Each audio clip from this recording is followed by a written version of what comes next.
Thank you. Hare Krishna.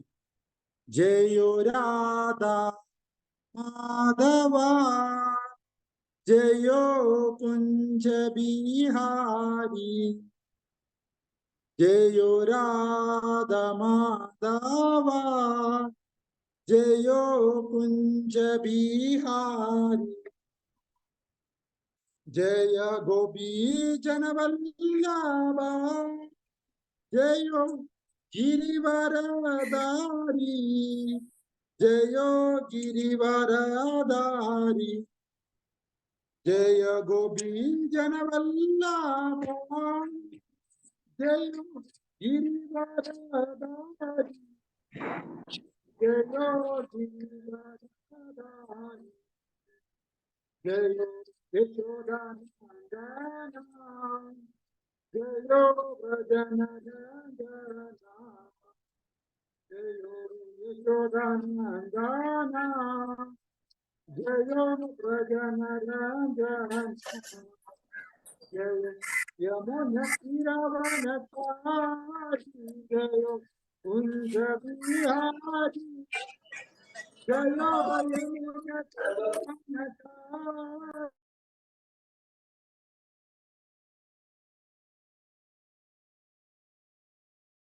Krishna Krishna Hare Hare Hare Rama Hare Rama Rama Rama Hare Hare Hare Krishna Hare Krishna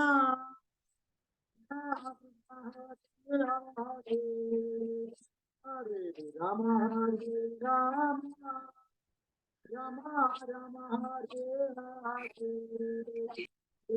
Jagannatha Jagannatha Radhe Radhe Subhadrama Jaya Jagannatha Jagannatha Radhe Radhe Subhadrama Goranitha Jaya Goranitha Jaya Goranitha Jaya Goranitha Jaya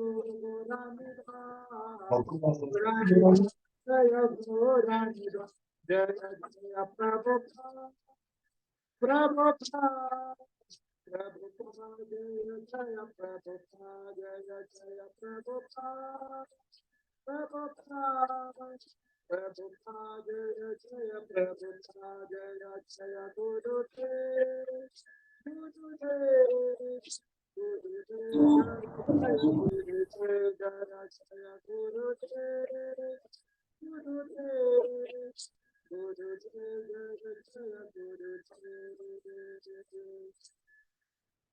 विघ्नविनाशाय Narasimhadeva भगवान की जय। ग्रंथराज श्रीमद् भागवत भगवद गीता पढ़ने यज्ञ की जय। हरिनाम संकीर्तन महायज्ञ की जय। श्रीला प्रभुपाद की जय। श्रील गुरुदेव की जय। गौर प्रमानदे हरि हरि बोल। ओम नमो भगवते वासुदेवाय। ओम नमो भगवते वासुदेवाय। ओम नमो भगवते वासुदेवाय। ओम नमो भगवते वासुदेवाय। ओम नमो भगवते वासुदेवाय। ओम नमो भगवते वासुदेवाय।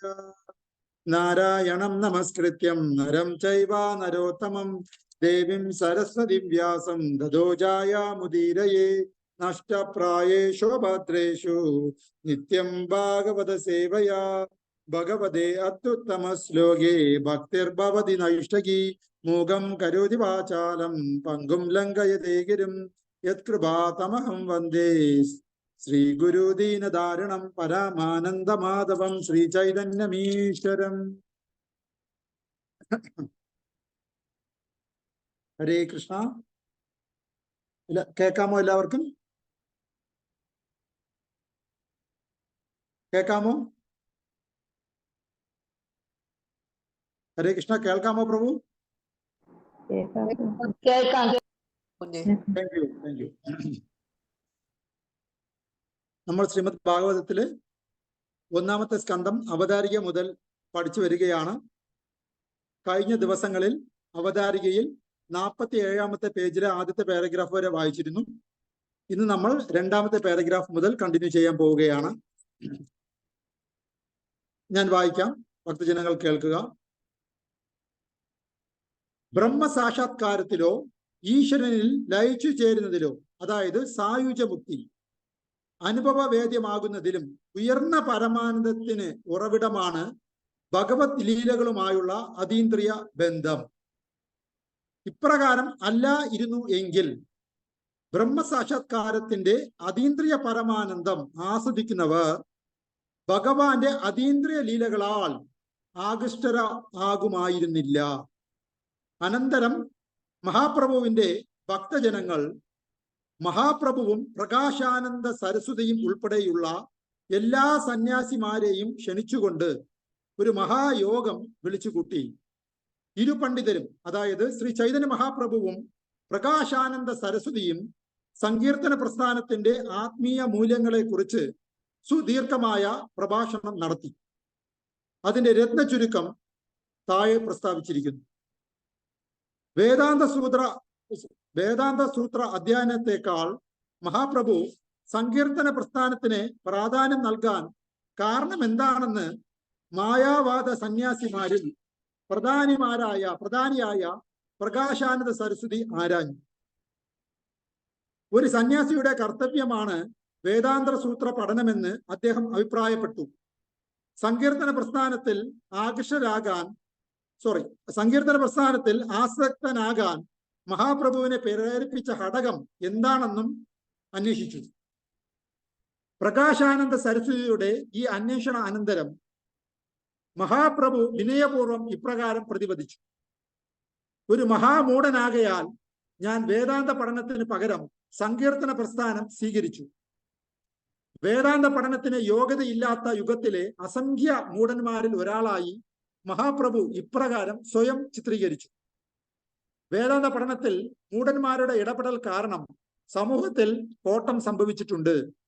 മഹാപ്രഭു ഇപ്രകാരം തുടർന്നു: ഞാൻ ഒരു മഹാമൂഢനാകയാൽ എന്റെ ആധ്യാത്മിക ഗുരു വേദാന്ത ദർശനത്തിൽ നിന്നും എന്നെ വിലക്കി. ഭൗതികമായ ബന്ധങ്ങളിൽ നിന്നും എന്നെ മോചിപ്പിക്കാൻ ശക്തമായ തിരുനാമ ജപമാണ് എനിക്ക് അനുയോജ്യമെന്ന് അദ്ദേഹം അരുളി ചെയ്തു. തിരുനാമ ജപത്തിലൂടെ ഭഗവാനെ വാഴ്ത്തുകയല്ലാതെ വേറെ യാതൊരു ധർമ്മവും ഈ കലിയുഗത്തിൽ ഇല്ല. വെളിവാകപ്പെട്ട സർവധർമ്മശാസ്ത്രങ്ങളുടെയും അനുശാസനവും ഇതാണ്. ബൃഹത് നാരദീയ പുരാണത്തിലെ ഒരു ശ്ലോകവും എന്റെ ആധ്യാത്മിക ഗുരു എന്നെ അഭ്യസിപ്പിച്ചിട്ടുണ്ട്. ഹരേർ നാമ ഹരേർ നാമ ഹരേർ നാമൈവ കേവലം കലേ നാസ്തൈവ കലോ നാസ്തിയേവ നാസ്തിയേവ നാസ്തിയേവ ഗതിർ അന്യത. ഇപ്രകാരം എന്റെ ആധ്യാത്മിക ഗുരുവിന്റെ നിർദ്ദേശം അനുസരിച്ച് ഞാൻ തിരുനാമം ജപിക്കുന്നു. മാത്രമല്ല, ഈ ദിവ്യനാമ ജപം നിമിത്തം ഞാൻ ഇപ്പോൾ ഉന്മത്തനായി ഇരിക്കുകയുമാണ്. തിരുനാമം ജപിക്കുമ്പോൾ എല്ലാം ഞാൻ എന്നെ തന്നെ വിസ്മരിച്ച് ഒരു ചിത്തരോഗിയെ പോലെ ചിലപ്പോൾ ഞാൻ ചിരിക്കുകയും വിലപിക്കുകയും മറ്റു ചിലപ്പോൾ നൃത്തമാടുകയും ചെയ്യാറുണ്ട്. ഈ തിരുനാമ ജപം നിമിത്തം ഒരു ചിത്തരോഗിയായി മാറിയോ എന്ന് സംശയിച്ച് ഞാൻ എൻ്റെ ആധ്യാത്മിക ഗുരുവിനെ സമീപിച്ചു. തിരുനാമ ജപത്തിന്റെ യഥാർത്ഥ ഫലമാണ് ഇതെന്നും അത്യപൂർവമായി മാത്രം സ്പഷ്ടമാക്കപ്പെടുന്ന അതീന്ദ്രിയ വികാരമാണിതെന്നും അദ്ദേഹം അറിയിച്ചു. ജീവിതത്തിന്റെ പരമകാഷ്ഠയായ ഭഗവത് പ്രേമത്തിന്റെ ലക്ഷണം ഇതാണ്. ഭഗവത് പ്രേമം മുക്തിയേക്കാൾ ഉപരിയായ ഈ അതീന്ദ്രിയ അവസ്ഥയെ ആത്മസാക്ഷാത്കാരത്തിന്റെ പഞ്ചമഘട്ടമെന്ന് വിശേഷിപ്പിക്കപ്പെടുന്നു. ഭഗവാൻ ശ്രീകൃഷ്ണന്റെ തിരുനാമജപത്താൽ ഒരാൾക്ക് ഈ ഭഗവത് പ്രേമ അവസ്ഥ പ്രാപ്തമാകുന്നു. ഭാഗ്യവശാൽ എനിക്ക് ഈ അനുഗ്രഹം ലഭിച്ചു. മഹാപ്രഭുവിന്റെ ഈ പ്രസ്താവന ശ്രവിച്ച മായാവേദ സന്യാസി തിരുനാമജപത്തോടൊപ്പം വേദാന്ത സൂത്രവും അഭ്യസിക്കുന്നതിൽ എന്ത് ഹാനിയാണ് സംഭവിക്കുക എന്ന് ആരാഞ്ഞു. നവദ്വീപിലെ മഹാപണ്ഡിതനായ, മുമ്പ് നിമായ് പണ്ഡിതൻ എന്ന് പേരുകേട്ട മഹാപ്രഭു ഒരു മൂഢനായി സ്വയം ചിത്രീകരിക്കുന്നത് നിശ്ചയമായും ഒരു പ്രത്യേക ഉദ്ദേശത്തോടെ കൂടെ ആയിരിക്കും എന്ന് പ്രകാശാനന്ദ സരസ്വതിക്ക് ബോധ്യമായിരുന്നു. സന്യാസിയുടെ ഈ വിധത്തിലുള്ള അന്വേഷണം ശ്രവിച്ച മഹാപ്രഭു പുഞ്ചിരി തൂക്കിക്കൊണ്ട്, ബഹുമാന്യരെ, വിരോധമില്ലെങ്കിൽ ഞാൻ നിങ്ങളുടെ അന്വേഷണങ്ങൾക്ക് ഉത്തരമേകാം എന്ന് അരുളി ചെയ്തു. മഹാപ്രഭുവിന്റെ ഈ സത്യസന്ധമായ പെരുമാറ്റത്തിൽ പ്രീതി പൂണ്ട സന്യാസിമാർ അദ്ദേഹത്തിന്റെ യാതൊരു ഉത്തരവും അവരോടുള്ള നിന്ദയായി കരുതുകയില്ല എന്ന് ഏകകണ്ഠേന അഭിപ്രായപ്പെട്ടു. അനന്തരം മഹാപ്രഭു ഇപ്രകാരം അരുളി ചെയ്തു: അതീന്ദ്രിയമായ പരമദിവ്യ ഉത്തമ പുരുഷനാൽ ഉച്ചരിക്കപ്പെട്ട അതീന്ദ്രിയ പദങ്ങൾ അഥവാ ധ്വനികൾ ഉൾക്കൊള്ളുന്നതാണ് വേദാന്ത സൂത്രം. ആകയാൽ അബദ്ധം, മിഥ്യ, വഞ്ചന, കാര്യക്ഷമത ഇല്ലായ്മ തുടങ്ങിയ യാതൊരു മാനുഷിക ന്യൂനതകളും വേദാന്ത സൂത്രത്തിൽ ഉണ്ടാവുക സാധ്യമല്ല. ഉപനിഷത്ത് സന്ദേശമാണ് വേദാന്ത സൂത്രത്തിന്റെ പ്രതിപാദ്യം. അതിനാൽ അതിൽ പ്രതിപാദിച്ചിരിക്കുന്നതെല്ലാം യഥാരൂപത്തിൽ തന്നെ മഹത്തരമാണ്. ശങ്കരാചാര്യരുടെ വ്യാഖ്യാനത്തിന് വേദാന്ത സൂത്രവുമായി യാതൊരു പ്രത്യക്ഷ ബന്ധവുമില്ല. അതുകൊണ്ട് ആ ഭാഷ്യം സർവ്വതിനെയും നശിപ്പിക്കുന്നു. സർവശ്രേഷ്ഠവും അതുല്യവും ഐശ്വര്യപൂർണവുമായതിനെ ബ്രഹ്മൻ എന്ന പദം സൂചിപ്പിക്കുന്നു. മുഖ്യാർത്ഥത്തിൽ ബ്രഹ്മൻ ഭഗവാൻ തന്നെ ആണെങ്കിലും വക്രമായ വ്യാഖ്യാനങ്ങളാൽ അദ്ദേഹത്തിനെ നിരാകാരനായി സ്ഥാപിക്കുന്നു. ഭഗവാന്റെ രൂപം, ദേഹം, ധാമം, പരിച്ഛേദങ്ങൾ, സ്ഥാനമാനോ ഉപകരണങ്ങൾ തുടങ്ങി ആത്മീയ ലോകത്തിലുള്ള സർവ്വതും അതീന്ദ്രിയ പരമാനന്ദത്താൽ പരിപൂർണമാണ്. അവയെല്ലാം ശാശ്വതമായി ജ്ഞാനാത്മകവും പരമാനന്ദപൂർണവുമാണ്. വേദാന്തത്തെ ഇപ്രകാരം വ്യാഖ്യാനിച്ചതിൽ ശങ്കരാചാര്യർ ദോഷക്കാരനല്ല. എന്നാൽ ആരെങ്കിലും ആ ഭാഷ്യത്തെ സ്വീകരിച്ച് അംഗീകരിച്ചാൽ ആ വ്യക്തിക്ക് തീർച്ചയായും സർവനാശമായിരിക്കും ഫലം. ആരെങ്കിലും പരമദിവോത്തമ പുരുഷന്റെ അതീന്ദ്രിയമായ ശരീരത്തെ ലൗകികമായി കരുതിയാൽ അവർ തീർച്ചയായും ഈശ്വര നിന്ദയാണ് ചെയ്യുന്നത്. ജഗന്നാഥപുരിയിൽ എപ്രകാരമാണോ ഭട്ടാചാര്യരുമായി സംവാദത്തിൽ ഏർപ്പെട്ടത്, അപ്രകാരം മഹാപ്രഭു സന്യാസിയുമായി സംഭാഷണത്തിൽ ഏർപ്പെട്ട് ശക്തിയുക്തമായ വിതർക്കങ്ങളുടെ വേദാന്ത സൂത്രത്തിന്റെ മായാവേദ ദർശനത്തെ നിഷ്ഫലമാക്കി. അവിടെ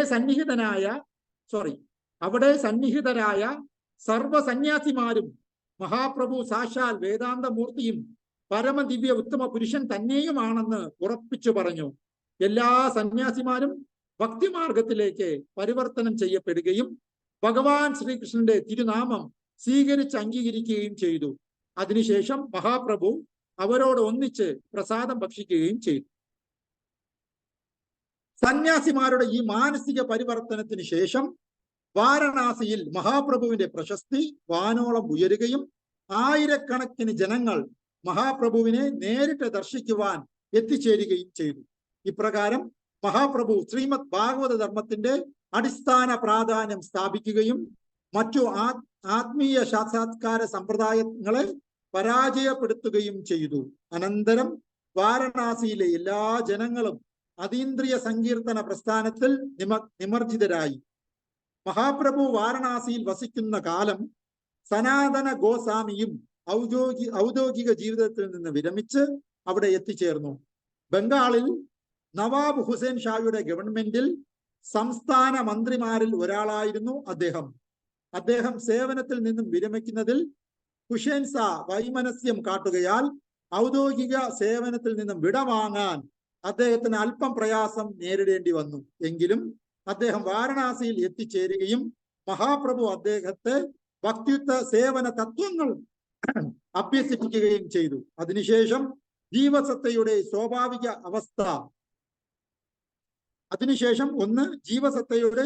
അവസ്ഥ ഭൗതിക അവസ്ഥയിലൂടെ അവയുടെ ബന്ധന കാരണം, പരമദിവ്യത്വ പുരുഷനുമായുള്ള ശാശ്വത ബന്ധം, പരമദിവ്യത്വ പുരുഷന്റെ ശാശ്വത പദവി, ഭഗവാന്റെ വിവിധ അവതാരങ്ങൾ, അവയുടെ വികാസങ്ങൾ, പ്രപഞ്ചത്തിലെ നാനാ ദിക്കുകളുടെയും നിയന്ത്രണം, ഭഗവാന്റെ അതീന്ദ്രിയ ധാമത്തിന്റെ ഘടന, ഭക്തിയുക്ത സേവന പ്രവർത്തനങ്ങൾ, അവയുടെ പുരോഗതിയുടെ വിവിധ ഘട്ടങ്ങൾ, ആത്മീയ പരിപൂർണത പ്രാപ്തമാക്കാനുള്ള നിയമങ്ങളും നടപടിക്രമങ്ങളും, ധർമ്മശാസ്ത്രത്തിന്റെ അടിസ്ഥാനത്തിൽ ഓരോ യുഗത്തിലെയും ഭഗവാന്റെ അവതാര രഹസ്യം തുടങ്ങിയവയെ കുറിച്ചെല്ലാം മഹാപ്രഭു അദ്ദേഹത്തെ പഠിപ്പിച്ചു. ശ്രീ ചൈതന്യ മഹാപ്രഭു സനാതന ഗോസ്വാമിക്ക് നൽകിയ ഉപദേശങ്ങൾ ശ്രീ ചൈതന്യ ചരിതാമൃതത്തിൽ ഒരു വലിയ അധ്യായമായി തന്നെ ഉൾപ്പെടുത്തിയിരിക്കുന്നു. മഹാപ്രഭുവിന്റെ പരിപൂർണ ഉപദേശങ്ങളും സസൂക്ഷ്മം സവിസ്തരം പ്രതിപാദിക്കുകയാണെങ്കിൽ ഒരു വാല്യം തന്നെ വേണ്ടിവരും. ഇതെല്ലാം തന്നെ ശ്രീ ചൈതന്യ ശിഷ്യാമൃതം എന്ന ഗ്രന്ഥത്തിൽ സവിസ്തരം വർണ്ണിച്ചിട്ടുണ്ട്. ഓ തത്സത്. ശ്രീല പ്രഭുപാദ് കി ജയ്.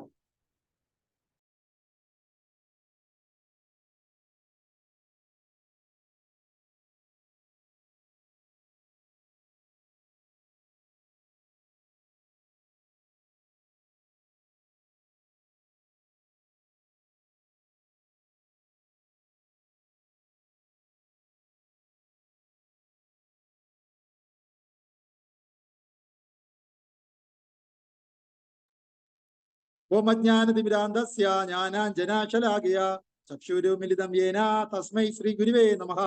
ശ്രീ ചൈതന്യ മനോഭീഷ്ടം സ്ഥാപിതം യേന ഭൂതലേ സ്വയം രൂപാഗതാമഹ്യം ദദാതി സ്വപദാന്തികം. വന്ദേഹം ശ്രീഗുരോ ശ്രീതപാദകമലം ശ്രീഗുരുൻ വൈഷ്ണവാം ച ശ്രീരൂപം സാഗ്രജാതം സഗഗണ രഘുനാനിതം ത്വം സജീവം സാദ്വൈതം സാവധൂതം പരിജനസഹിതം കൃഷ്ണ ചൈതന്യദേവം ശ്രീരാധാകൃഷ്ണ പാദാൻ സഹന ലളിതാ ശ്രീ വിശാഖാനിതാം ച. ഹേ കൃഷ്ണ കരുണാ സിന്ധോ ദീനബന്ധോ ജഗത്പദേ ഗോപേശ ഗോപിയ കാന്ത രാധാ കാന്ത നമസ്തുതേ. തപ്ത കാഞ്ചന ഗൗരാംഗീ രാധേ വൃന്ദാവനേശ്വരി വൃഷഭാനുസുതേ ദേവി പ്രണമാമി ഹരിപ്രിയേ. നമോ മഹാവധന്യായ കൃഷ്ണ പ്രേമ പ്രദായതേ കൃഷ്ണായ കൃഷ്ണ ചൈതന്യ നാമിനേ ഗോതിഷേ നമഃ. നമോ ബ്രാഹ്മണ ദേവായ ഗോ ബ്രാഹ്മണ ഹിതായ ച ജഗദ്ഹിതായ കൃഷ്ണായ ഗോവിന്ദായ നമോ നമഃ. വാഞ്ചാകൽപതരൂപേച്ഛ കൃപാ സിന്ധുഭേവ ച പതിതാനാം പാവനേഭോ വൈഷ്ണവേഭോ നമോ നമഃ. ജയ ശ്രീകൃഷ്ണ ചൈതന്യ പ്രഭോ നിത്യാനന്ദ ശ്രീ അദ്വൈത ഗദാധര ശ്രീവാസാദി ഗൗരഭക്തവൃന്ദ. ഹരേ കൃഷ്ണ കൃഷ്ണ കൃഷ്ണ ഹരേ ഹരേ ഹരേ രാമ രാമ രാമ ഹരേ ഹരേ. നമോം ശിവായ കൃഷ്ണായ ബുദ്ധി ശ്രീമതി മഹാവിഷ്ണു നമാമി ശ്രീ ഭാഗവത ശ്രീ മഹാവിഷ്ണു. ഹരേ കൃഷ്ണ.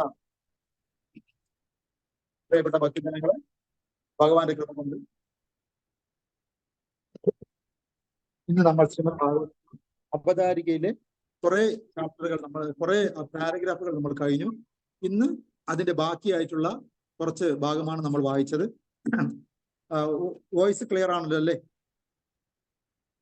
വോയിസ് ക്ലിയർ ആണോ?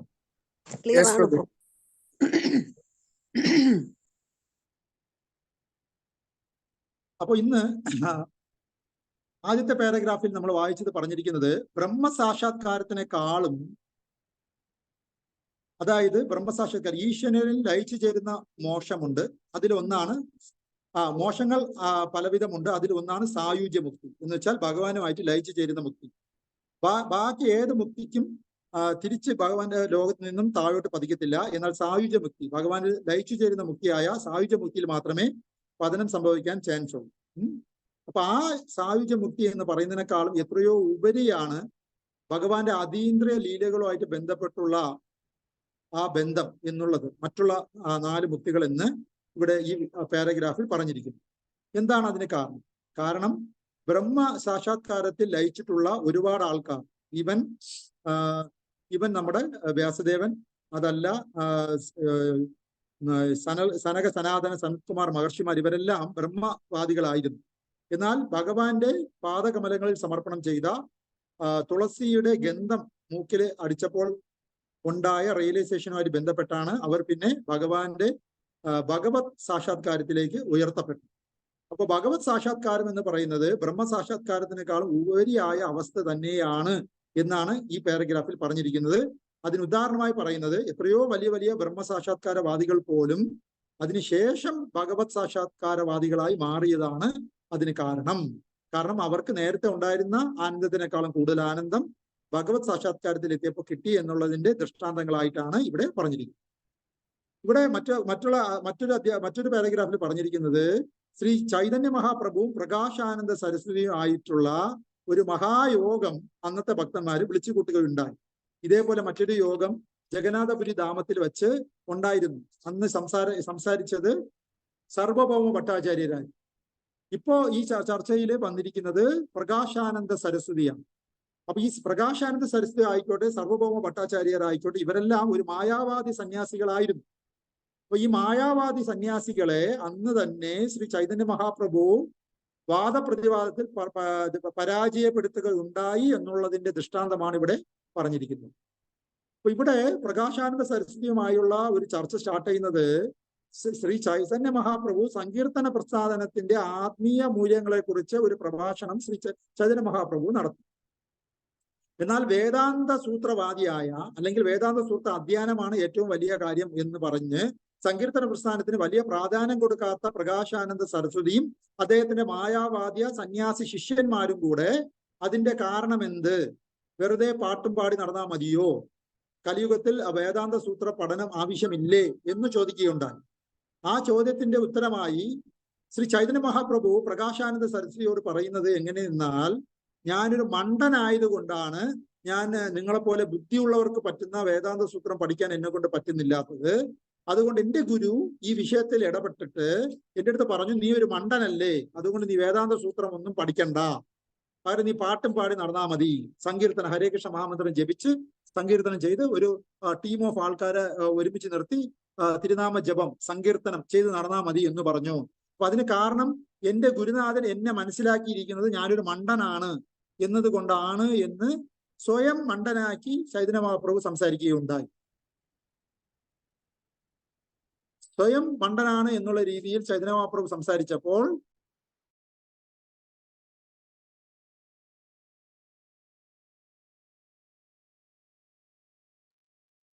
അപ്പൊ ചൈതന്യ മഹാപ്രഭു സ്വയമേ ഒരു മണ്ടനാണ് എന്ന് വിശേഷിപ്പിച്ചപ്പോൾ പ്രകാശാനന്ദ സരസ്വതിയും അദ്ദേഹത്തിന്റെ ശിഷ്യഗണങ്ങളും ആണോ, അങ്ങനെയാണോ, അങ്ങ് ഒരു മണ്ടനാണോ എന്ന് ആണോ, അതുകൊണ്ടാണല്ലേ എന്ന് സ്വയമേ അവര് സ്വീകരിച്ചില്ല. കാരണം സ്വയമേ ഒരു മണ്ടൻ എന്ന് ഒരാൾ അവകാശപ്പെടുന്നുണ്ടെങ്കിൽ അയാൾ ഒരു മണ്ടനായത് കൊണ്ടല്ല, അദ്ദേഹം അതിബുദ്ധിമാനാണ് എന്ന് മനസ്സിലാക്കാനുള്ള ബുദ്ധി പ്രകാശാനന്ദ സരസ്വതിക്കും അദ്ദേഹത്തിന്റെ ശിഷ്യഗണങ്ങൾക്കും ഉണ്ടായിരുന്നു. അതുകൊണ്ട് സ്വയം അദ്ദേഹം ഒരു മണ്ടനാണെന്ന് ചിത്രീകരിച്ചപ്പോ അത് സമ്മതിച്ചു കൊടുക്കാൻ പ്രകാശാനന്ദ സരസ്വതിയും ശിഷ്യന്മാരും തയ്യാറല്ല. അതിന് കാരണം ചൈതന്യ മഹാപ്രഭുവിന്റെ വളരെ ചെറുപ്പത്തിൽ തന്നെ അദ്ദേഹം ജനിച്ച ഭാഗത്ത് അദ്ദേഹം അറിയപ്പെട്ടിരുന്നത് പണ്ഡിതൻ എന്നാണ്. അദ്ദേഹത്തിന്റെ കുട്ടിക്കാലത്തെ പേര് നിമായ എന്നാണ്. അപ്പൊ നിമായെ എല്ലാവരും അഭിസംബോധന ചെയ്യുന്നത് ചെറുപ്പകാലത്തിൽ വളരെ കൗമാര പ്രായത്തിൽ തന്നെ നിമായി പണ്ഡിതൻ എന്നാണ്. അങ്ങനെയുള്ള നിമായി പണ്ഡിതൻ എന്ന് വളരെ ചെറുപ്പത്തിൽ തന്നെ പ്രശസ്തി ആർജിച്ച ശ്രീ ചൈതന്യ മഹാപ്രഭു അന്ന് കൗമാരകാലത്തിൽ തന്നെ പണ്ഡിതൻ എന്ന് ആ ലോകത്ത് വിശേഷിപ്പിച്ചിരിക്കുന്ന ആള് സ്വയമേ അദ്ദേഹം ഞാനൊരു മണ്ടനാണ് എന്ന് അവകാശപ്പെട്ടപ്പോൾ അത് വിനയപൂർവമാണ് ചെയ്യുന്നത്, അല്ലാതെ സ്വയം മണ്ടനായത് കൊണ്ടല്ല എന്ന് മനസ്സിലാക്കാനുള്ള ബുദ്ധി പ്രകാശാനന്ദ സരസ്വതിക്കും അദ്ദേഹത്തിന്റെ ശിഷ്യഗണങ്ങൾക്കും ഉണ്ടായിരുന്നു. പകരം അത് എന്ത് എന്ന് സത്യസന്ധമായി തുറന്നു പറയാത്തതിന് കാരണം ഒരു പക്ഷേ പ്രകാശാനന്ദ സരസ്വതിയെയും സന്യാസി വര്യന്മാരെയും ഒരു തുറന്നുള്ള ചർച്ച ചെയ്യുന്ന പക്ഷം ഒന്ന് അല്പം അവരുടെ ഭാഗം തെറ്റാണ് എന്നുള്ള രീതിയിൽ ചൈതന്യ മഹാപ്രഭു സംസാരിക്കേണ്ടി വരുന്ന സാഹചര്യത്തിൽ അവർക്കൊരു ഇൻസൾട്ട് ആയി പോകുമോ എന്ന് ഭയന്നിട്ട് സ്വയമേ ഒരു മണ്ടനായി ആ സംഭാഷണത്തിൽ നിന്ന് പിന്മാറുന്നതാണ് ചൈതന്യ മഹാപ്രഭു എന്നാണ് അവർ മനസ്സിലാക്കിയത്. അതുകൊണ്ട് അവർ സത്യസന്ധമായി പറഞ്ഞു, അങ്ങനെ അങ്ങ് അങ്ങ് സ്വയം സങ്കീർത്തനം മാത്രം ചെയ്ത് നടക്കുന്നതിന്റെ കൂടെ എന്തുകൊണ്ട് വേദാന്ത സൂത്രവും അഭ്യസിച്ചുകൂടാ? ശരി, താങ്കൾ പറഞ്ഞത് ശരിയാണ്, അത് ഹരിനാമ സങ്കീർത്തനായിട്ട് മുന്നോട്ട് പോകുന്നു, അതാണ് താങ്കളുടെ ഗുരു പറഞ്ഞത്. അദ്ദേഹം താങ്കളൊരു മണ്ടനാണെന്ന് കരുതിയപ്പോൾ ആദ്യത്തെ പരിഗണന ഹരിനാമ സങ്കീർത്തനത്തിന് കൊടുത്തു. ഓക്കെ, ഹരിനാമ സങ്കീർത്തനം നിങ്ങൾ പ്രധാനമായിട്ട് ചെയ്തോളൂ, എന്നാൽ വേദാന്ത സൂത്ര പഠനവും കൂടെ എന്തുകൊണ്ട് ഇതിന്റെ സൈഡായിട്ട് ചെയ്തുകൂടാ എന്നവർ ചോദിക്കുകയുണ്ടായി. അപ്പോ അദ്ദേഹത്തിന് മനസ്സിലായി ചൈതന്യ മഹാപ്രഭുവിന് സത്യസന്ധമായി ഈ വിഷയത്തിൽ പ്രതികരിക്കാൻ വേണ്ടി അവർ ആവശ്യപ്പെടുന്നു എന്ന് മനസ്സിലാക്കിയ ചൈതന്യ മഹാപ്രഭു അവരെ കണ്ട് പുഞ്ചിരി തൂകുകയുണ്ടായി. അപ്പൊ അവര് എല്ലാവരും പറഞ്ഞു, ഇനി അങ്ങ് സത്യസന്ധമായി ഈ വിഷയത്തിൽ തുറന്ന് സംസാരിക്കുകയാണെങ്കിൽ, എന്തെങ്കിലും അങ്ങ് പറയുകയാണെങ്കിൽ അത് ഞങ്ങളെ ഇൻസൾട്ട് ചെയ്യുന്നു എന്നുള്ള രീതിയിൽ ഞങ്ങൾ എടുക്കത്തില്ല. അതുകൊണ്ട് താങ്കൾ തുറന്നു സംസാരിക്കൂ, സത്യസന്ധമായി തുറന്ന് സംസാരിക്കൂ എന്ന് ആവശ്യപ്പെടുകയുണ്ടായി. അത് അങ്ങനെ അവർ ആത്മാർത്ഥമായി ആവശ്യപ്പെട്ടതിന്റെ ഭാഗമായി ശ്രീ ചൈതന്യ മഹാപ്രഭു ഉടനെ തന്നെ അദ്ദേഹത്തിന്റെ ഹൃദയം തുറന്ന് സംസാരിക്കാൻ തുടങ്ങി. എന്നിട്ട് പറഞ്ഞു, നിങ്ങൾ വായിക്കുന്ന വേദാന്ത സൂത്രം എന്ന് പറയുന്നത് പൊതുവെ ശങ്കരാചാര്യരുടെ വേദാന്ത സൂത്രമല്ലേ? എന്നാൽ ശങ്കരാചാര്യരുടെ ഈ അവതാര ഉദ്ദേശം എന്ന് പറയുന്നത് വേദങ്ങളുടെ യഥാർത്ഥ ഫോക്കസിൽ നിന്നും ജനങ്ങളെ വഴിതെറ്റിക്കുക എന്നുള്ള കാര്യം ചെയ്യുവാൻ വേണ്ടി അവതരിച്ച അവതാരമാണ് ഈ ശങ്കരാചാര്യർ എന്ന് ചൈതന്യ മഹാപ്രഭു തുറന്ന് സംസാരിച്ചു. പത്മപുരാണത്തിലാണ് അത് പറഞ്ഞിരിക്കുന്നത്. പത്മപുരാണത്തിൽ പറഞ്ഞിരിക്കുന്നു, കലിയുടെ ആധിക്യം കൂട്ടാൻ വേണ്ടി, കലിയുടെ സ്പീഡ് കൂട്ടാൻ വേണ്ടി, കലിയുടെ സ്പീഡ് കൂടി സത്യയുഗത്തിൽ പെട്ടെന്ന് വരുവാൻ വേണ്ടി, കലിയുടെ സ്പീഡ് കൂട്ടാൻ വേണ്ടി വേദങ്ങളിൽ നിന്നും ജനങ്ങളെ അന്യമാക്കി ദൂരെ ആക്കാൻ വേണ്ടി വന്ന അവതാരമാണ് ശങ്കരാചാര്യർ. അങ്ങനെ ശങ്കരാചാര്യരുടെ വേദാന്ത ഭാഷ്യം വായിക്കുന്നത് കൊണ്ട് ആൾക്കാർ അതിന്റെ ഉദ്ദേശത്തിൽ നിന്നും അകന്നു പോവുകയാണ് ചെയ്യുന്ന എന്നുള്ള സത്യം ചൈതന്യ മഹാപ്രഭു ഈ മായാവാദി സന്യാസിമാരോട് തുറന്നു പറഞ്ഞു. അങ്ങനെ പ്രകാശാനന്ദ സരസ്വതിയും അദ്ദേഹത്തിന്റെ ശിഷ്യഗണങ്ങളും അദ്ദേഹത്തിൽ നിന്നും വളരെ ആത്മാർത്ഥതയോടുകൂടി വേദാന്ത സൂത്രത്തിന്റെ ഭാഷ്യങ്ങൾ ശരിയായ വണ്ണം ശ്രവിക്കുന്നതിലോടുകൂടി ഭഗവാന്റെ ഭഗവത് സാക്ഷാത്കാരത്തിലേക്ക് എത്തുകയാണ് ഒരു മനുഷ്യന്റെ ഉദ്ദേശമെന്നും, ഭഗവാന്റെ ഭഗവത് സാക്ഷാത്കാരത്തിൽ എത്തുക എന്നുള്ളതാണ് മനുഷ്യ ജീവിതത്തിന്റെ ഉദ്ദേശമെന്നും, ബ്രഹ്മസാക്ഷാത്കാരത്തിൽ നിന്നും അടുത്ത ലെവലാണ് പരമാത്മ സാക്ഷാത്കാരം എന്നും, അതിനും ഉപരിയുള്ള സാക്ഷാത്കാരത്തിന്റെ പേരാണ് ഭഗവത് സാക്ഷാത്കാരം എന്നും മനസ്സിലാക്കി കൊടുക്കുവാൻ ശ്രീ ചൈതന്യ മഹാപ്രഭുവിന് കഴിഞ്ഞു. മനസ്സിലാക്കേണ്ടത്, ചൈതന്യ മഹാപ്രഭു വാദപ്രതിവാദങ്ങളിലൂടെ പരാജയപ്പെടുത്തിയിട്ടുള്ളത് പ്രധാനമായിട്ടും അന്നത്തെ പണ്ഡിത ശ്രേഷ്ഠന്മാരെ ആയിരുന്നു. അതിൽ ഒന്ന് ജഗന്നാഥപുരി ഡാമിൽ വെച്ച് പരാജയപ്പെടുത്തിയ സർവഭൗമ ഭട്ടാചാര്യ, രണ്ട് ഇന്ന് സംസാരിച്ചു കൊണ്ടിരിക്കുന്ന ശ്രീ പ്രകാശാനന്ദ സരസ്വതിയും അദ്ദേഹത്തിന്റെ ആയിരക്കണക്കിന് ശിഷ്യഗണങ്ങളായ സന്യാസി വര്യന്മാർ. അപ്പൊ അവരെയെല്ലാം മുൻനിർത്തി ചൈതന്യ മഹാപ്രഭു ബ്രഹ്മസാക്ഷാത്കാരത്തിനേക്കാളും ഉപരിയാണ് പരമാത്മ സാക്ഷാത്കാരമെന്നും അതിനും ഉപരിയാണ് ഭഗവത് സാക്ഷാത്കാരമെന്നും കോടിക്കണക്കിന് ജന്മങ്ങൾ കൊണ്ട് മാത്രമേ ഭഗവാന്റെ വ്യക്തിരൂപത്തിൽ ആകർഷിക്കപ്പെടാൻ പറ്റുമെന്നുമുള്ള സാക്ഷാത്കാരത്തിൽ ഏറ്റവും ശ്രേഷ്ഠമായ അവസ്ഥ ഭഗവത് സാക്ഷാത്കാരമാണെന്നും വേദാന്ത സൂത്രത്തിലൂടെ അവസാനം എത്തിച്ചേരേണ്ടത് ഭഗവത് സാക്ഷാത്കാരത്തിലേക്കാണ് എന്നും സമർത്ഥിക്കുകയുണ്ടായി. ഈ ഒരു കാലത്ത് ഒരു പ്രധാനപ്പെട്ട ഒരു ഗുണം എന്തെന്നാൽ, അന്നത്തെ ആചാര്യന്മാരും അന്നത്തെ പണ്ഡിതന്മാരെല്ലാം വാദപ്രതിവാദങ്ങൾ അവരുടെ സ്വന്തം ഇഷ്ടത്തിൽ നടത്തുകയല്ല ചെയ്യുന്നത്. അവർ ശാസ്ത്രങ്ങൾ കോട്ട് ചെയ്താണ് അവർക്കുള്ള എവിഡൻസിനെ നിരത്തുന്നത്. അല്ലാതെ ഞാൻ പറഞ്ഞത് എന്റെ അഭിപ്രായത്തിൽ എന്നൊന്നും അവർ പറയാറില്ല. അവർ ശാസ്ത്രം കോട്ട് ചെയ്താണ് അവരുടെ വാദപ്രതിവാദങ്ങൾക്ക് സപ്പോർട്ടിങ് എവിഡൻസ് നേടുന്നതെങ്കിൽ, എന്നാൽ ഏതെങ്കിലും ഒരു സമയത്ത് എതിരാളി അതിനും ഉപരി ശാസ്ത്രങ്ങൾ കോട്ട് ചെയ്ത് അവരുടെ വാദങ്ങളെ ഖണ്ഡിക്കുകയാണെങ്കിൽ അന്നത്തെ ഒരു നല്ല ശീലം എന്തെന്നാൽ, അങ്ങനെ പരാജയപ്പെടുത്തിയ ആളിന്റെ ശിഷ്യനാവുക എന്നുള്ള ഒരു എളിമ അന്നത്തെ വാദപ്രതിവാദങ്ങളിൽ ഏർപ്പെട്ടിരുന്ന രണ്ട് പക്ഷത്തിലുള്ള ആൾക്കാർക്കും ഉണ്ടായിരുന്നു. അതുകൊണ്ട് തന്നെ ശ്രീ ചൈതന്യ മഹാപ്രഭു അന്നത്തെ മായാവാദി സന്യാസിമാരെ വാദപ്രതിവാദങ്ങൾ കൊണ്ട് പരാജയപ്പെടുത്തിയപ്പോൾ അവിടെ ഉള്ള എല്ലാ മായാവാദി സന്യാസി വര്യന്മാരും സാഷ്ടാംഗം ചൈതന്യ മഹാപ്രഭുവിനെ പ്രണമിക്കുകയും അദ്ദേഹത്തിന്റെ ശിഷ്യത്വം സ്വീകരിക്കുകയും ചെയ്തു. നേരത്തെ പറഞ്ഞതുപോലെ സർവഭൗമ ഭട്ടാചാര്യരും അദ്ദേഹത്തിന്റെ ശിഷ്യഗണങ്ങളും അതുതന്നെ ചെയ്തു. ഇവിടെ പ്രകാശാനന്ദ സരസ്വതിയും അദ്ദേഹത്തിന്റെ സന്യാസി ശിഷ്യന്മാരും അതുതന്നെ ചെയ്തു. ഇവരെല്ലാം അംഗീകരിച്ച ഒരു കാര്യം, കലിയുഗത്തിൽ ഹരേർ നാമ ഹരേർ നാമ ഹരേർ നാമൈവ കേവലം കലേ നാസ്തൈവ നാസ്തൈവ നാസ്തൈവ ഗതിരന്യത എന്നുള്ള ബൃഹത് നാരദ പുരാണത്തിലെ ശരിയായ ശ്ലോകത്തിന്റെ ശരിയായ അർത്ഥം മനസ്സിലാക്കി അവരും ജപിക്കാൻ തുടങ്ങി. ഹരേ കൃഷ്ണ കൃഷ്ണ കൃഷ്ണ കൃഷ്ണ ഹരേ ഹരേ ഹരേ രാമ രാമ രാമ ഹരേ ഹരേ. പറഞ്ഞു വരുന്നത് എന്തെന്നാൽ, ശ്രീ ചൈതന്യ മഹാപ്രഭുവിന്റെ സങ്കീർത്തന പ്രസ്ഥാനം എന്ന് പറയുന്നത് ഒരിക്കലും ഒരു എന്താ പറയുക, ഒരു സെന്റിമെന്റലിസം അല്ല, ഒരു വികാരഭരിതമായ ഒരു സംഭവ വികാസങ്ങൾ ചെയ്യുന്ന ഒരു പ്രസ്ഥാനമല്ല. വേദങ്ങളുടെ ശരിയായ അർത്ഥം ഉൾക്കൊണ്ട് വേദാന്ത സൂത്രത്തിന്റെ അന്തസൂത്രം, വേദത്തിൽ പറഞ്ഞിരിക്കുന്ന അന്തമായ സൂത്രം എന്തെന്നാൽ ആ സൂത്രത്തിന്റെ പ്രാക്ടിക്കൽ ആപ്ലിക്കേഷൻ ആണ് ഹരിയുടെ തിരുനാമ ജപം കലിയുഗത്തിൽ ഓരോരുത്തരും ചെയ്യേണ്ടത് എന്നുള്ളത് ചൈതന്യ മഹാപ്രഭുവിന് ഇത്രയും വലിയ പണ്ഡിതന്മാരെ ശ്ലോകങ്ങൾ കോട്ട് ചെയ്ത് ശാസ്ത്രത്തിനെ സപ്പോർട്ടോടുകൂടി സ്ഥിരീകരിച്ച് അവരെ പരാജയപ്പെടുത്തി അവരുടെ ശിഷ്യന്മാരാക്കാൻ ശ്രീ ചൈതന്യ മഹാപ്രഭുവിന് കഴിഞ്ഞിട്ടുണ്ട്. അങ്ങനെയുള്ള ചൈതന്യ മഹാപ്രഭുവിന്റെ ശിഷ്യഗണങ്ങളെ പറയുന്ന ഗുരുശിഷ്യ പരമ്പരയുടെ പേരാണ് ബ്രഹ്മ മധ്വ ഗൗഡീയ വൈഷ്ണവ ഗുരു പരമ്പര. പ്രധാനമായും പത്മപുരാണത്തിൽ പറയുന്ന 4 തരം പ്രധാനപ്പെട്ട വൈഷ്ണവ സമ്പ്രദായങ്ങളുണ്ട്. അതിലൊന്ന് ശ്രീ സമ്പ്രദായം, ഒന്ന് കുമാര സമ്പ്രദായം, ഒന്ന് രുദ്ര സമ്പ്രദായം, ഒന്ന് ബ്രഹ്മ സമ്പ്രദായം. അതില് ശ്രീ സമ്പ്രദായം എന്ന് പറയുന്നത് മഹാലക്ഷ്മി വഴി ഭഗവാൻ മുതൽ മഹാലക്ഷ്മി വഴി താഴോട്ട് വരുന്ന സമ്പ്രദായമാണ്. അതിലെ പ്രധാനപ്പെട്ട ആചാര്യൻ എന്ന് പറയുന്നത് രാമാനുജാചാര്യരാണ്. കുമാര സമ്പ്രദായം എന്ന് പറയുന്നത് സനക സനാതന സനൽകുമാര മഹർഷിമാർ വഴിയുള്ള സമ്പ്രദായമാണ്. ഭഗവാൻ മുതൽ സനൽകുമാര മഹർഷിമാർ വഴി താഴോട്ട് വരുന്ന സമ്പ്രദായം. ഈ സമ്പ്രദായത്തിൽ പ്രധാനപ്പെട്ട ആചാര്യൻ എന്ന് പറയുന്നത് നിംബർക്ക സ്വാമികളാണ്. രുദ്ര സമ്പ്രദായം എന്ന് പറയുന്നത് പരമശിവൻ വഴി താഴോട്ടുള്ള സമ്പ്രദായമാണ്, ഗുരുശിഷ്യ പരമ്പരയാണ്. അതിൽ പ്രധാനപ്പെട്ട ആചാര്യൻ എന്ന് പറയുന്നത് വിഷ്ണു സ്വാമികളാണ്. എന്നാൽ ബ്രഹ്മദേവൻ വഴി താഴോട്ടുള്ള ഗുരുശിഷ്യ പരമ്പരയെ പേരാണ് ബ്രഹ്മ സമ്പ്രദായം എന്ന് പറയുന്നത്. അതിൽ പ്രധാനപ്പെട്ട ആചാര്യൻ എന്ന് പറയുന്നത് മധ്വാചാര്യരാണ്. അങ്ങനെ ബ്രഹ്മാവ് വഴി മധ്വാചാര്യർ വഴി താഴോട്ട് വരുന്ന സമ്പ്രദായത്തിൽ ഭഗവാൻ തന്നെ സ്വയം ഭക്താവതാരം സ്വീകരിച്ച് വന്നതിനെ ആണ് ചൈതന്യ മഹാപ്രഭു എന്ന് പറയുന്നത്. അദ്ദേഹത്തിന്റെ മറ്റൊരു പേരാണ് ഗൗഡീയൻ എന്ന് പറയുന്നത്. അങ്ങനെ ബ്രഹ്മ മധ്വ ഗൗഡീയ വൈഷ്ണവ സമ്പ്രദായത്തിലാണ് ശ്രീല പ്രഭുപാദരടക്കം നമ്മളടക്കമുള്ള ഭക്തന്മാർ വരുന്നത്. അങ്ങനെ നമ്മുടെ സമ്പ്രദായത്തിന്റെ പേര് എന്തെന്നാൽ ശ്രീ പത്മപുരാണം പറയുന്നതനുസരിച്ച് ബ്രഹ്മ മധ്വ ഗൗഡീയ വൈഷ്ണവ സമ്പ്രദായം എന്നാണ് നമ്മുടെ സമ്പ്രദായത്തിനെ പറയുന്നത്.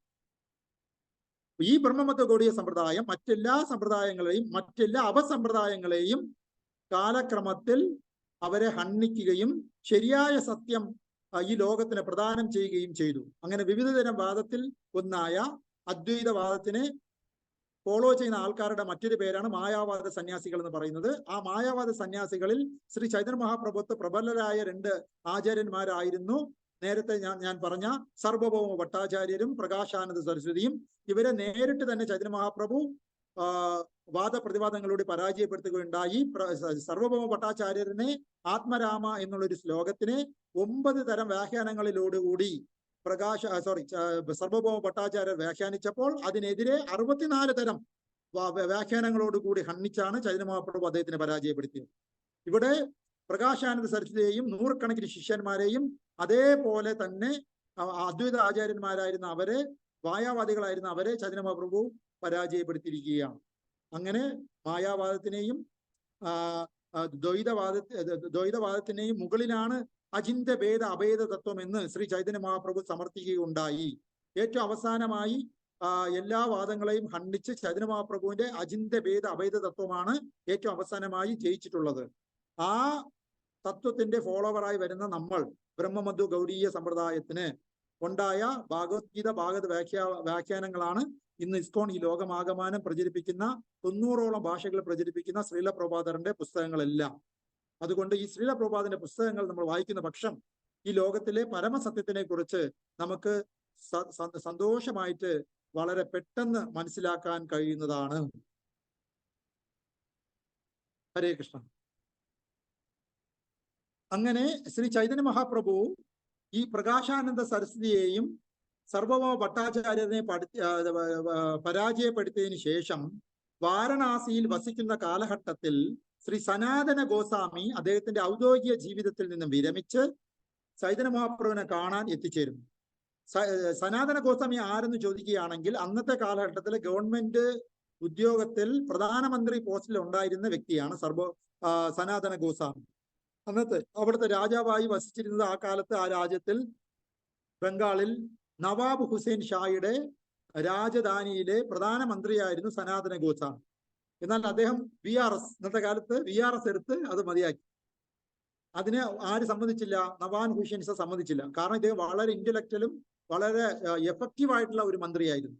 അതുകൊണ്ട് പെട്ടെന്നൊന്നും അദ്ദേഹത്തിന് വോളണ്ടറി റിട്ടയർമെന്റ് എടുക്കാൻ നവാബ് ഹുസൈൻ ഷാ സമ്മതിച്ചില്ല. എന്നിരുന്നാലും അദ്ദേഹത്തിന്റെ ഇനിയുള്ള കാലം നല്ല രീതിയിൽ ഭക്തിയുക്ത ഭഗവത് സേവനത്തിനായി സമർപ്പണം ചെയ്യണമെന്നുള്ള അടങ്ങാത്ത ആഗ്രഹം കൊണ്ട് വളരെ ആത്മാർത്ഥമായി സനാതന ഗോസ്വാമി സ്വമനസാലെ ഔദ്യോഗിക ജീവിതത്തിൽ നിന്ന് വിരമിക്കുകയും ചൈതന്യ മഹാപ്രഭുവിനെ കാണാൻ എത്തുകയും ചെയ്തു. എന്നാൽ ചൈതന്യ മഹാപ്രഭുവിന്റെ ശിക്ഷണങ്ങളിൽ ഏറ്റവും കൂടുതൽ നമുക്ക് സംഭാവനയായിട്ട് കിട്ടിയിട്ടുള്ളത് ഈ ചൈതന്യ മഹാപ്രഭു സനാതന ഗോസ്വാമിയുമായിട്ട് സംഭാഷണം ചെയ്ത ഈ സംഭാഷണത്തിന്റെ ഇടയിലാണ് ഈ ബ്രഹ്മമധ്വ ഗൗഡീയ വൈഷ്ണവ സമ്പ്രദായത്തിനെ കുറിച്ചും അചിന്ത ഭേദ അഭേദ തത്വത്തിനെ കുറിച്ചും വളരെ വിശാലമായി ഈ ലോകത്തിനോട് ചൈതന്യ മഹാപ്രഭുവിന് പറയാനുള്ളത് സനാതന ഗോസ്വാമിയോട് പറഞ്ഞിട്ടുണ്ട്. അങ്ങനെ ഈ സനാതന ഗോസ്വാമിയും ചൈതന്യ മഹാപ്രഭുവുമുള്ള സംഭാഷണം ശ്രീല പ്രഭുപാദർ ചൈതന്യ ചരിതാമൃതം എന്നുള്ള പുസ്തകം എഴുതി അതിനകത്ത് A to Z പറഞ്ഞിട്ടുണ്ട്.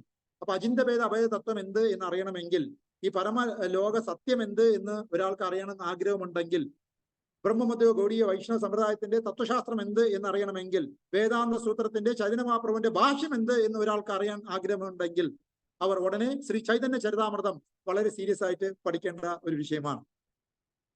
ഇസ്കോണിലെ ദീക്ഷ എടുക്കാൻ വേണ്ടി ഒരു വ്യക്തി ആഗ്രഹിക്കുന്നുണ്ടെങ്കിൽ അയാൾ അവശ്യം വായിച്ചിരിക്കേണ്ട ഒരു പുസ്തകത്തിൽ ഒന്ന് ശ്രീ ചൈതന്യ ചരിതാമൃതമാണ്. അങ്ങനെയുള്ള ഈ ചൈതന്യ ചരിതാമൃതത്തിൽ വളരെ നല്ല ഫിലോസഫി പറഞ്ഞിട്ടുണ്ട്. ആ ഫിലോസഫി എന്താണ് എന്നതിനെ കുറിച്ചുള്ള ഒരു രത്ന ചുരുക്കം ഇന്ന് വായിച്ചു നിർത്തിയ അവസാനത്തെ പാരഗ്രാഫിൽ പറയുന്നുണ്ട്. അത് എന്താണെന്ന് നമുക്ക് നോക്കാം. ഒന്ന്, ജീവസത്തയുടെ സ്വാഭാവികമായ അവസ്ഥ എന്താണ്? രണ്ട്, ഭൗതിക അവസ്ഥയിലുള്ള അവയുടെ ബന്ധന കാരണം എന്താണ്? പരമ ദിവ്യ ഉത്തമ പുരുഷനുമായുള്ള നമ്മുടെ സാശ്വത ബന്ധം എന്താണ്? പരമദിവ്യോത്തമ പുരുഷന്റെ സാശ്വത പദവി എന്താണ്? ഭഗവാന്റെ വിവിധ അവതാരങ്ങൾ എന്തെല്ലാമാണ്? അവയുടെ വികാസങ്ങൾ എന്തെല്ലാമാണ്? പ്രപഞ്ചത്തിലെ നാനാ ദിക്കുകളുടെ നിയന്ത്രണം ആർക്കാണ്? ഭഗവാന്റെ അതീന്ദ്രിയ ധാമത്തിന്റെ ഘടന എന്താണ്? ഭക്തിയുത് ഭഗവത് സേവന പ്രവർത്തനങ്ങൾ എന്തൊക്കെയാണ്? അവയുടെ പുരോഗതിയുടെ വിവിധ ഘട്ടങ്ങൾ എന്തെല്ലാമാണ്? ആത്മീയ പരിപൂർണത പ്രാപ്തിക്കുള്ള നിയമങ്ങൾ എന്താണ്? ആത്മീയ പരിപൂർണത പ്രാപ്തിക്കുള്ള നടപടിക്രമങ്ങൾ എന്തൊക്കെയാണ്? ധർമ്മശാസ്ത്രത്തിന്റെ അടിസ്ഥാനത്തിൽ ഓരോ യുഗങ്ങളിലും ഭഗവാന്റെ അവതാര രഹസ്യം എന്താണ്?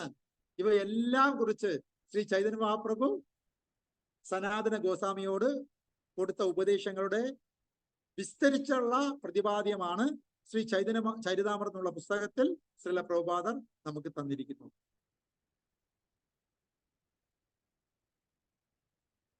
ഹരേ കൃഷ്ണ. ഇത്രയും വായിച്ച് നമ്മൾ ഇന്നത്തെ വായന അവസാനിപ്പിച്ചിരിക്കുകയാണ്. ഇനി നമുക്ക് സാധാരണഗതിയിൽ നമ്മൾ സംസാരിക്കുന്ന ക്വസ്റ്റ്യൻ ആൻഡ് ആൻസർ സെഷൻ ആണ് പറയാനുള്ളത്. സമയമുണ്ടെങ്കിൽ ചർച്ച ചെയ്യാം, ഇല്ലെങ്കിൽ അടുത്ത ക്ലാസ്സിലേക്ക് ചർച്ച ചെയ്യാം. ശരി, ഇന്ന് നമ്മൾ ചർച്ച ചെയ്ത വിഷയമായിട്ട് ബന്ധപ്പെട്ട് എന്തെങ്കിലും ഡൗട്ട് ഉണ്ടെങ്കിൽ ചോദിക്കുക. ഭാഗവത്തിലെ 3ാമത്തെ കാൻഡിയയിലെ 2ാമത്തെ പാട്ടിലുള്ള ചോദ്യ ഉത്തരങ്ങളോടുകൂടിയുള്ള കാര്യങ്ങളാണ് ഇനി ചർച്ച ചെയ്യാനുള്ളത്. അത് നമ്മൾ അടുത്ത ക്ലാസ്സിൽ ചർച്ച ചെയ്യപ്പെടുന്നതാണ്. ഇന്ന് നമ്മൾ സംസാരിച്ച വിഷയമായിട്ട് ബന്ധപ്പെട്ട് എന്തെങ്കിലും ഡിസ്കഷൻസോ എക്സ്ട്രാ പോയിന്റ്സോ ക്ലാരിഫിക്കേഷൻസോ എന്തെങ്കിലും ഉണ്ടെങ്കിൽ ദയവായി പ്രിയപ്പെട്ട ഭക്തജനങ്ങൾ ഷെയർ ചെയ്യും. ഹരേ കൃഷ്ണ. Thank U.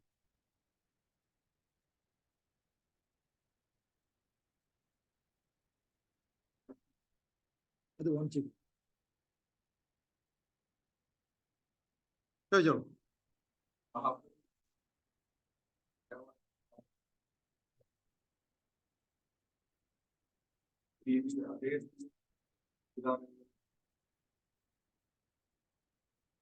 ഒരു മിനിറ്റ്, ഒരു ഭക്തൻ ഇവിടെ ക്ലാസ് ഒരു ഡൗട്ട് ചോദിക്കുന്നുണ്ട്.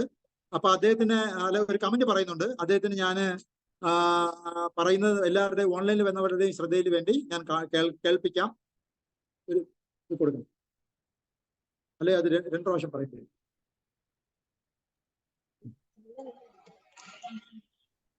സംസാരിച്ചോളൂ. ഹരേ കൃഷ്ണ. പ്രഭു സന്മാജസ്, ഇന്നത്തെ ഈ പാരഗ്രാഫ് വിവരണത്തില് മഹാപ്രഭു പറഞ്ഞിരിക്കുന്ന ഒരു വളരെ പ്രാധാന്യമേറിയ ഒരു സെക്ഷൻ എന്ന് തോന്നുന്നത് ശങ്കരാചാര്യരുടെ വാദത്തെക്കുറിച്ചും അദ്ദേഹത്തിന്റെ സിദ്ധാന്തം അല്ലെങ്കിൽ അവരുടെ തത്വത്തെ കുറിച്ചുമാണ് പറയുന്നത്. അപ്പൊ